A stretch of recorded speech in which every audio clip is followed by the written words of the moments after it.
এখন আপনারা কি কি পাবেন সেটা নিয়ে বিস্তারিত আলোচনা করবেন। উনি আছেন, ওনারা এটা নিয়ে অনেকটাই কাজ করছে। তো আমরা যেটা প্রেসক্রিপ্টে দেখেছি মোটামুটি একই রকম ভাবে টেস্ট করে দেবো। প্রথম কথা হলো আমরা যে চাষ করছি, ধরুন সেখানে ধান চাষ করি বা মরিচ চাষ করি বা যেটাই চাষ করি আর কি, যেটা আমাদের স্কিমে ধরা আছে, সেটা চাষের জন্য খরচা, পুরো খরচা তো আর দেওয়া সম্ভব নয়, কিছুটা অ্যাসিস্ট্যান্ট আপনাকে দেওয়া হবে। পাশাপাশি অর্গানিক ম্যানিউর, অর্গানিক বলতে মানে কি, ইনঅর্গানিক আর অর্গানিক দুটো একটা জিনিস আছে। ধরুন আমাদের অফিস থেকে আপনারা অনেকেই নেন ইউরিয়া, এসএসপি, পটাশ, এরকম কিছু সার নেন না, এগুলো কিন্তু সব ইনঅর্গানিক।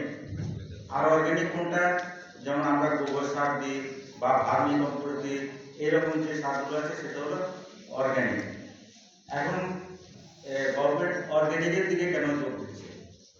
দেখুন আপনারা যেমন আমাদের ইন্ডিয়াতে যেমন সিকিমে কিন্তু আমাদের পুরোটাই অর্গানিক কালটিভেশন হয়।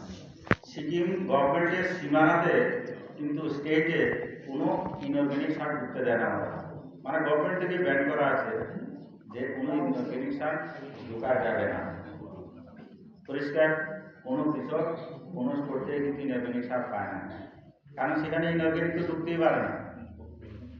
তো আপনারাও চেষ্টা করবেন সেরকম, যাতে আপনাদের ত্রিপুরাতেও সেরকম ইনঅর্গানিক চাষের প্রয়োজনীয়তা না হয়। অর্গানিক চাষের বেনিফিট কি?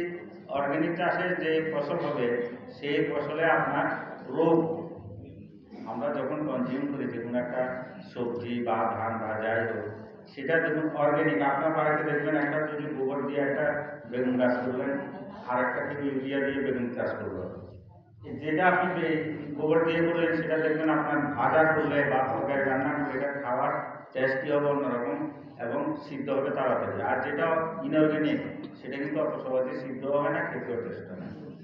অর্গানিকের দাম যদি আপনার, ইনঅর্গানিকের দাম যদি আমার ধরুন কেজি 50 টাকা হয়, সেখানে অর্গানিকের দাম হবে 100 টাকার উপরে। ঠিক আছে, এখন কিন্তু প্রচুর পরিমাণ এই আপনার লোক আছে, মানে যারা কনজিউম করে আর কি, ব্যবহার করে, ওরা দাম বেশি হলেও কিন্তু ভালো জিনিসটা চায়। আপনারা মার্কেটে দেখবেন, ধরুন আজকে আপনি মার্কেটে একটা কলা নিলেন, যে কোনো একটা কলা নিলেন, সাইজ খুব ভালো, কোনো ভিতরে ডিস্টার্ব নেই, এটা আপনি যে দামে চাইবেন কিন্তু সেই দামে বিক্রি করবেন না। আর একটা জিনিস ধরুন ওইটা দেখতে খারাপ বা এটা কোয়ালিটি খারাপ, ওইটা মানে কেউ মূলাবেও না, এরকম হয়তো নাকি?